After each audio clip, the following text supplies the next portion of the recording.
Staatssecretaris Atsma had een beroep dien op het provincie om tuinkers en boeren vergunning te jaan, zodat ze harden griend op het land zwart te kennen. Willen ze de griend te vernietigen, dan kost het dat geld. Het zwarten zou voor harden dan ook een goede oplossing wezen. De provincie kent hem fijn in de plan. Wat u betreft is dat zeker een optie. Daar willen wij naar zien.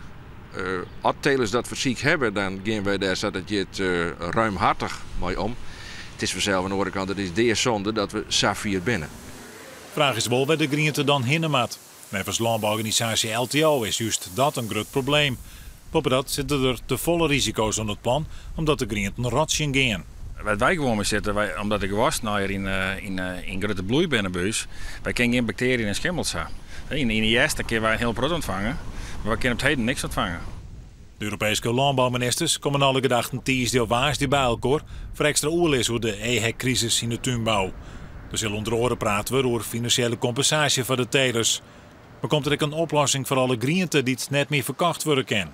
De staatssecretaris had u nog vragen van, als die telers dat willen, gaan er daar ruimhartig mee om. Ik zou zeggen willen, als telers het nou gebruiken willen voor mestvergisters, voor koolvergisting, gaan jou daar dan eens ruimhartig mee om. Want op dit moment mag je het net. Nou, ik denk dat het enige huiswerk wat ze doen moeten, dat is braaklezen de gronden op ziekje, of gronden die in ruilverkavelingsverband gescout worden of ooit wat bediend wordt.